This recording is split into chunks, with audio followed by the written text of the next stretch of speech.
तो मेरा यही है कि जैसे आदरणीय प्रधानमंत्री जी ने हम सब के लिए इतना कुछ किया है, हम सभी जितनी बहनें हैं, भाई हैं, सब लाभार्थी हैं।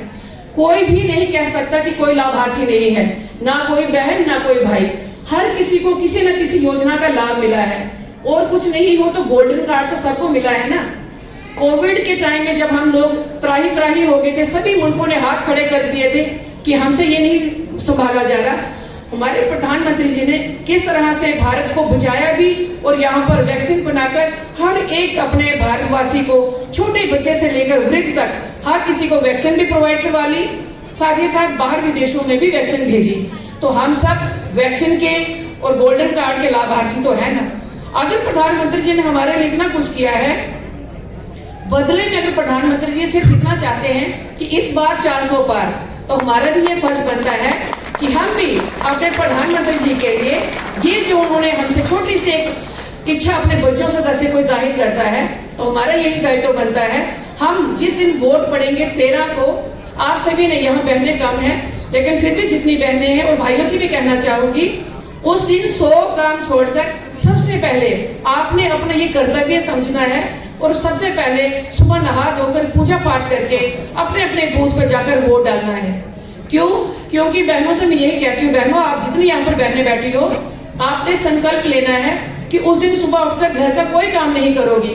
सबसे पहले नहा धोकर भगवान के आगे प्रार्थना करके, जितने आपके घर में पुरुष हैं, चाहे आपका बेटा है, भाई है, पति है, सबको यही कहना है कि पहले अपने बूथ पर जाओ, वोट डालकर आओ, अपनी उंगली पे निशान दिखाओ कि अगर आप वोट डालकर आए हो, उसके बाद ही चाय नाश्ता मिलेगा। ये आप लोगों को करना पड़ेगा, क्योंकि बहुत बार ऐसा होता है हम महिलाएं कामों में उलझ जाती हैं, एक के बाद दूसरा, दूसरे के बाद तीसरा काम करते करते अक्सर हम लोग थक जाएंगी। फिर हम सोचेंगी कोई बात नहीं, एक वोट से क्या फर्क पड़ेगा, बाकी परिवार वाले तो गए हैं ना। ये हमारी सोच नहीं होनी चाहिए, ना बहनों की ना भाइयों की। एक एक वोट हमारे लिए बहुत कीमती है। मैं पिछले इतिहास पे नहीं जाऊंगी, आप सब जानते हैं कि एक एक वोट से सरकार बनती भी है, एक एक वोट से सरकार गिरती भी है। तो हमारा एक एक वोट जो है बहुत कीमती है। सोच समझकर हमको मतदान करना है, और सिर्फ प्रधानमंत्री जी को आगे रखना है कि प्रधानमंत्री जी ने हमारे भारत के लिए अगर इतना कुछ किया है, तो बदले में हमारा भी कुछ न कुछ फर्ज बनता है। और हमारा जो फर्ज बनता है वो यही है कि हमारी जो 13 तारीख को अपने अपने बूथ पर जो वोटिंग होगी, ये आप लोगों ने काम करना है। जहां पर मेरी बहनें आपके ससुराल वाले हैं, मायके वाले हैं, या जहां आपकी बहनें हैं, ननदे हैं, उन सभी को फोन करके बोलना है कि भाई आपने वोट डाला, नहीं डाला तो पहले वोट डालकर आओ। और जो आपके मोहल्ले में लोग रहते हैं, सभी को आवाज लगाने, भैया भाभी दीदी ऐसे करके सबको सुबह सुबह वोट डालने के लिए लेके जाना है। तो मुझे लगता है जितने भी हम लोग यहाँ इस सभागार में हैं, अगर हम इतना सा करेंगे तो कहीं ना कहीं हमारी ओर से एक प्रधानमंत्री जी के लिए बहुत अच्छा तोहफा होगा। मैं जम्मू कश्मीर से आप लोगों के बीच में सिर्फ ये 2-4 बातें और आपके समक्ष अपील करने आई हूँ कि 13 तारीख को कोई भी वोट हमारा इधर का उधर नहीं होना चाहिए, और ना ही कोई वोट वेस्ट होना चाहिए। चाहे हमारे नए वोटर्स हो, चाहे हमारे माता पिताजी हो, सबको, माता पिताजी वृद्ध हैं तो उनके लिए सुविधा है कि घर में वोट डाल सकते हैं। नहीं तो कई हमारे जवान भी हैं जो नहीं जा पाते, उनको पकड़ पकड़ के बूथ तक कैसे लेके जाना है, ये हमारा कर्तव्य बनता है। पुनः मैं अपने सम्मानित मंच से साथ और खासकर मंडल अध्यक्ष जी का बहुत धन्यवाद करूंगी, अपनी बहन का।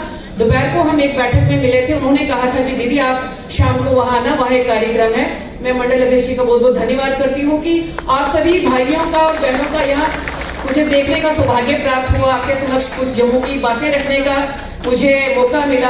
आप सभी से मैं हाथ जोड़कर बहुत बहुत धन्यवाद करती हूँ आप सभी का, और आपसे ये निवेदन करती हूँ, मेरे साथ हम 8-10 बहनें आई हैं जम्मू कश्मीर से, सब प्रदेश की बहनें आई मेरे साथ। मेरी बहन उषा राजपूत जी हैं, नीरू राजपूत जी हैं, सुमा रैना जी हैं, सभी ये प्रदेश की बहनें हैं। बाकी बहनें अलग अलग विधानसभाओं में गई हैं। तो हम सिर्फ क्यों आए हैं? अपने प्रधानमंत्री जी की खातिर, कि अगर प्रधानमंत्री जी ने जम्मू कश्मीर के लिए इतना कुछ किया है, तो हम बहनें भी आगे आकर खुद अपना योगदान दे रही हैं अलग अलग प्रदेशों में जाकर। आज ये इस प्रदेश में अगर मैं आई हूँ, तो अभी तक मेरे 18-19 प्रदेश हो चुके हैं जहाँ मैं अलग अलग वोट जो है मांगने के लिए जाती हूँ।